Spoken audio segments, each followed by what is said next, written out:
Buenos días, le damos la bienvenida a este especial informativo sobre las víctimas del conflicto armado en Colombia, sus derechos fundamentales y las obligaciones que recaen sobre el Estado en el marco de la justicia transicional. Este trabajo se basa en el informe final de la Comisión para el Esclarecimiento de la Verdad, la Convivencia y la No Repetición, un documento histórico que recoge décadas de sufrimiento, resistencia y exigencia por billones de víctimas. Hoy presentaremos 5 casos emblemáticos que permitirán ilustrar cómo se han vulnerado los derechos internacionales humanitarios en nuestro país y el estado actual de dichas situaciones frente al deber del Estado, que es garantizar la justicia, la verdad, reparación y no repetición. A continuación, nuestros corresponsales darán cuenta de estos casos desde distintas perspectivas y lugares de nuestro país. Adelante. Sí, cordial saludo compañeros, pues vamos a hablar en este momento sobre hacer un balance sobre la deuda histórica que tiene el Estado colombiano frente a los casos de violaciones de derechos humanos, y para este momento queremos hablarles de 3 casos puntuales que reflejan el estado actual sobre la justicia y la reparación de la verdad en estos casos. El primer caso de ellos son los falsos positivos que se dieron en Soacha y en Ocaña. Es un grave caso de violación al derecho humano, ya que fueron jóvenes que trasladaron bajo promesas de engaño y los movieron hacia los territorios de Ocaña, engañados, ofreciéndoles trabajo para luego posteriormente ser asesinados por miembros del ejército colombiano y de una manera muy cínica hacerlos pasar por bajas del ejército. Esto representa una grave violación a los derechos de la verdad y de la vida, que representan en nuestro país una falta grave hacia el derecho internacional humanitario y frente al restablecimiento de los derechos que se consagran en nuestra Constitución colombiana. También recordemos que hay familias que están luchando en este momento por esclarecerse la verdad y ahora están pensando en cómo poder rescatar y recuperar la verdad acerca de dónde están sus parientes.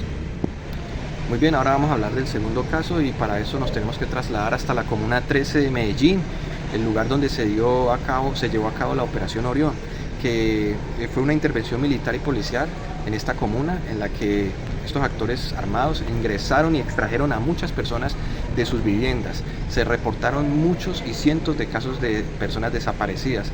Hoy muchas familias claman y buscan restablecer sus derechos de esclarecimiento de la verdad. Además, también se reporta que con estas desapariciones forzadas y con el descontrol de aquel momento, de estos días, los grupos paramilitares aprovecharon para exterminar a los que representaban sus rivales en ese entonces. Este representa una grave falencia en el restablecimiento de los derechos de la justicia en nuestro país. Bueno, y ahora vamos a hablar acerca de nuestro tercer caso y a enfocarnos en una de las infracciones más graves acerca del derecho internacional humanitario, y es el reclutamiento forzado de menores de edad por parte de las extintas FARC.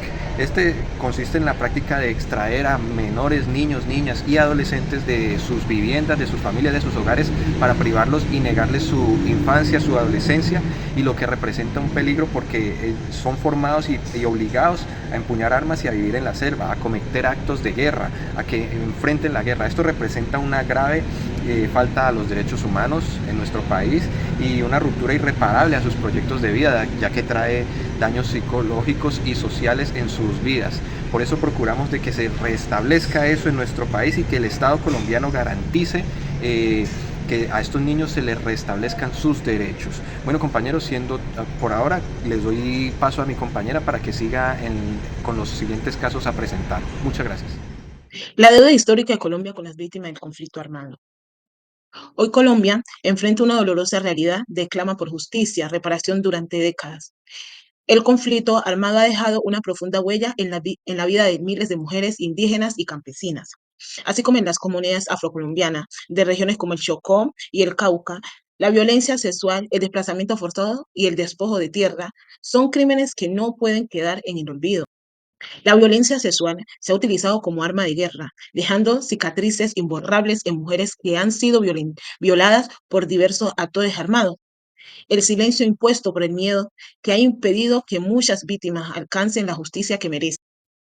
El desplazamiento y el despojo han desarraigado a comunidades afrocolombianas enteras del Chocó y despojándolas de sus territorios, ancestrales y sus formas de vida. La complicidad de actores económicos, este despojo sistemático, grava aún más la situación. Intereses particulares se han valido del conflicto para expandir sus negocios, dejando a sus pasos comunidades enteras despojadas y sin oportunidades.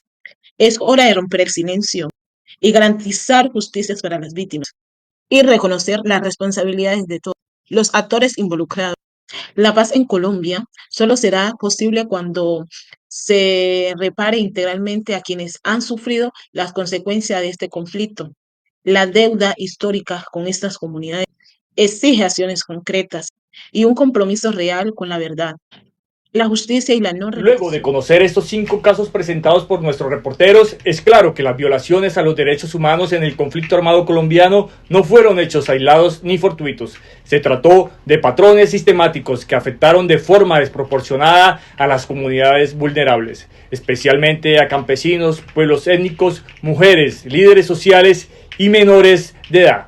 Como lo señala la Comisión de la Verdad, estas violaciones no solo implican responsabilidad de actores armados ilegales, sino que también del propio Estado. Ya sea por acción u omisión, casos como los falsos positivos, la Operación Orión, el desplazamiento forzado en territorios afrodescendientes, demuestran que las estructuras institucionales deben ser transformadas para garantizar que estos hechos no se repitan. En este sentido, el informe propone un modelo de reparación transformadora que no se limite a la indemnización, sino que promueva cambios estructurales en la justicia, la educación, la participación política y la redistribución territorial. Asimismo, la verdad debe ser entendida como un derecho de las víctimas y no solo como un relato oficial. Las recomendaciones de la Comisión llaman a fortalecer la memoria colectiva, garantizar el enfoque diferencial y pluralista y adoptar una justicia que sea restaurativa, ética y socialmente responsable. Solo así será posible construir un país donde la dignidad de las víctimas no se limite al discurso, sino que exprese acciones concretas del Estado y la sociedad.